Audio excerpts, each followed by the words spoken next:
नमस्ते तपाईहरुलाई स्वागत छ नरेश विश्वकर्मा युट्युब च्यानलमा। यदि सब्स्क्राइब गर्नु भएको छैन भने सब्स्क्राइब बटनलाई चाहिँ थिची बेल आइकन पनि दबाउन सक्नुहुन्छ भन्दै म तपाईलाई सधैँको जसरी आज पनि एउटा विशेष भिडियो चाहिँ तपाईहरुका माझ लिएर आएको छु। तपाईले चाहिँ अन्तिमसम्म हेरेर साथ दिनु होला भन्ने आशा राख्दछु र म आज तपाईहरुलाई चाहिँ यस्तो बिजनेसको बारेमा बताउँदै छु, यस्तो टपिकको बारेमा बताउँदै छु कि जुन धेरैलाई जिज्ञासा चाहिँ हुन सक्छ, हुँदै आएको छ र धेरै चासोहरु रहेको कारणले गर्दा मैले यो सम्बन्धी भिडियो बनाएर तपाईलाई चाहिँ यहाँ राख्ने विचार गरेको छु।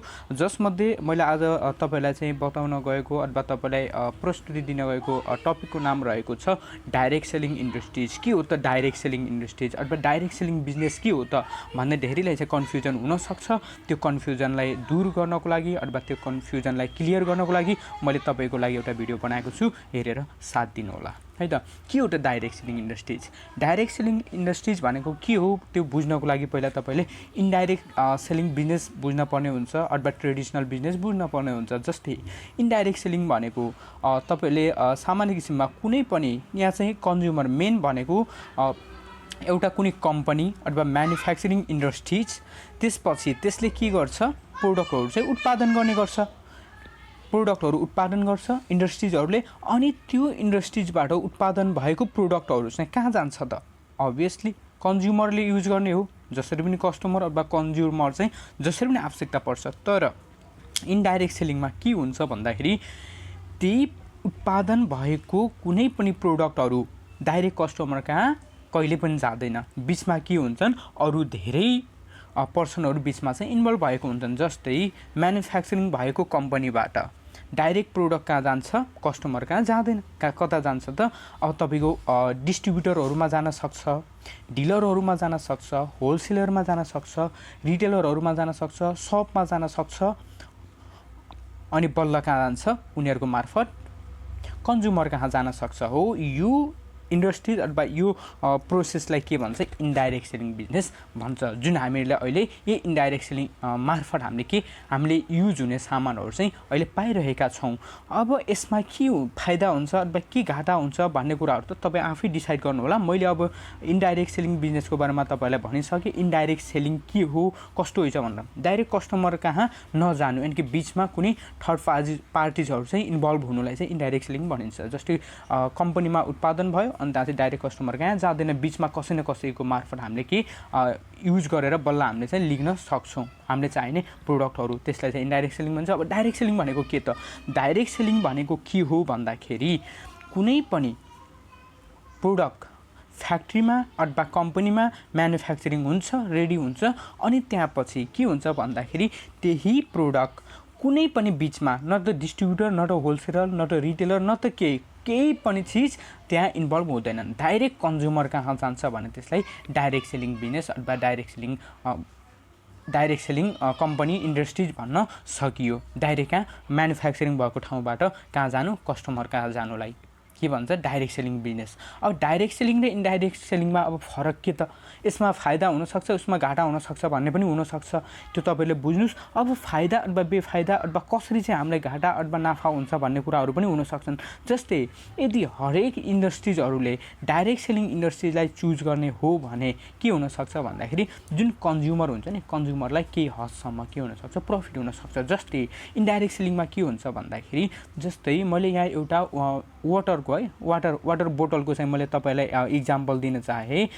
यसको फ्याक्ट्रीमा, वाटर फ्याक्ट्रीमा एउटा बोतल पानी उत्पादन हुन्छ, पुरा फिनिशिङको साथ रेडी हुन्छ। तपाईको लगभग कस्ट भनेको म्याक्सिमम पनि तपाईको 10 रुपैयाँ भन्दा बढी कस्ट पर्दैन।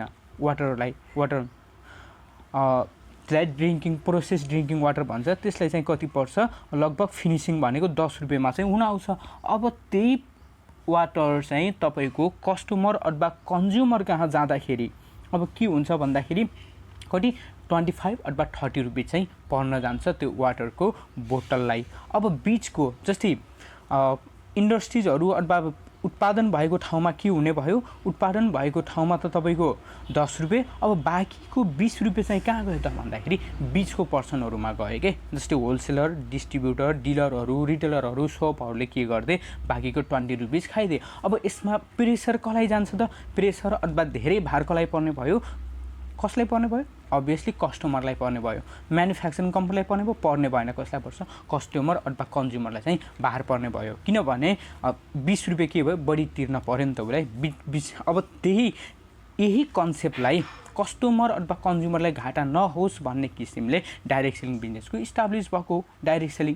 अब डाइरेक्ट सेलिङ इन्डस्ट्रिजमा के हुन्छ भन्दाखेरि म्यानुफ्याक्चरिङ भएको ठाउँबाट म्यानुफ्याक्चरिङ त हुन्छ, त्यहाँबाट भएको ठाउँबाट तपाईँलाई के हुन्छ भन्दाखेरि डाइरेक्ट तपाईँ कहाँ पाउनुहुन्छ। तर जुन अघि पानीको बोतलमा 20 रुपियाँ तपाईँलाई बाहिर परेको थियो नि कस्टमरलाई, हो त्यो 20 रुपियाँ के हुन्छ कस्टमरलाई रिटर्न आउँछ कि। यानि कि फ्याक्ट्रीमा जति रुपियाँ छ त्यही रुपियाँमा उसले चाहिँ पाउँदैन, अभियसली त्यो त पाउँदैन। बट जुन 20 रुपियाँ थियो अघि मैले उदाहरण दिए अनुसार त्यो बिचमा खाने थर्ड एजेन्टहरूले खाने त्यो जुन खाएको हुन्थ्यो त्यो चाहिँ अब डाइरेक्ट रिटर्न कसलाई हुने भयो, कन्ज्युमरलाई चाहिँ रिटर्न हुने भयो कि डाइरेक्ट सेलिङ इन्डस्ट्रिजमा। यही हो सामान्य भाषामा चाहिँ डाइरेक्ट सेलिङ बिजनेस र इन्डाइरेक्ट सेलिङ बिजनेस भनेको तपाईँहरूले बुझिसक्नु भयो होला।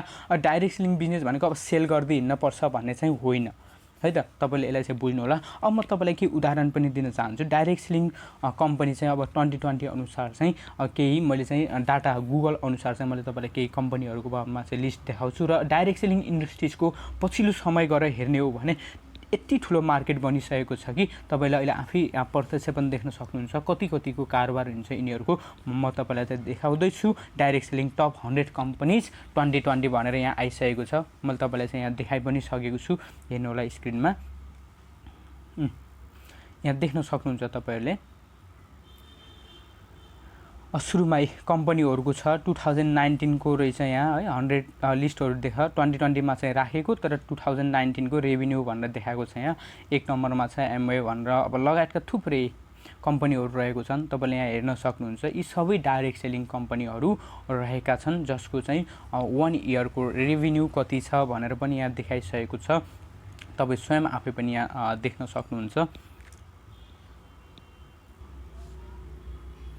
हेर्नु होला यहाँ यिनीहरूको रेभिन्यू कति छैन बिलियनमा छ। जस्तै एमवेकै कुरा गर्ने हो भने एमवेको तपाईँको 8.48 बिलियन छ 1 इयरको चाहिँ रेभिन्यू, जस्तो 2019 को रेभिन्यू भनेर यहाँ देखाएको छ। जस्तै अरू कम्पनीहरू पनि छन्, यहाँ मैले सबैको नाम लिन चाहेन, तपाईँहरू स्वयं आफै पनि हेर्न सक्नुहुन्छ। यसको जुन यसको रेभिन्यूहरू छैन त बिलियन डलरमा चाहिँ रेभिन्यूहरू रहेका छन्, मिलियनमा छ। तपाईँले हेर्न सक्नुहुन्छ कि डाइरेक्ट सेलिङ इन्डस्ट्रिज पछिल्लो समय कतिको ऱ्यापिडली चाहिँ गइरहेको छ, यसको बारेमा तपाईँले बुझ्न जरुरी हुन्छ। र डाइरेक्ट सेलिङ इन्डस्ट्रिज भन्ने बित्तिकै तपाईँको नेटवर्किङ मार्केटिङ अथवा एमएलएम बिजनेस भनेर तपाईँले बुझ्नुपर्छ भन्ने छैन। डाइरेक्ट सेलिङ त्यो डाइरेक्ट सेलिङ कम्पनीले एमएलएम सिस्टमलाई चाहिँ लिएर आएको चाहिँ हुनसक्छ है, तर सबै डाइरेक्ट सेलिङ इन्डस्ट्रिजमा एमएलएम बिजनेस नै हुन्छ। एमएलएम मल्टी लेभलको चाहिँ प्रोसेस गरेर अथवा पिरामिड सिस्टमहरू राखेर चाहिँ यो एमएलएम बिजनेस चाहिँ हो भन्न चाहिँ नबुझ्नु होला। किन डाइरेक्ट सेलिङ इन्डस्ट्रिजमा तपाईँको के हुन्छ प्रत्यक्ष बिक्री वितरण हो नि त हैन। जस्तै फिजिकल्ली रूपमा तपाईँले केही सामानहरू चाहिँ के गर्ने आफूले चाहिने सामानहरू चाहिँ बाई गर्ने हो डाइरेक्ट सेलिङ इन्डस्ट्रिजमा, त्यो भन्नुहोस् प्रत्यक्ष बिक्री वितरण गर्ने। लगभग डाइरेक्ट सेलिङ बिजनेसमा तपाईँहरू चाहिँ ठगिने अथवा तपाईँहरू लुटिने भन्ने सम्भावना अलिक कम हुन्छ, बट त्यसमा फिजिकल प्रोडक्टहरू भयो भने है त।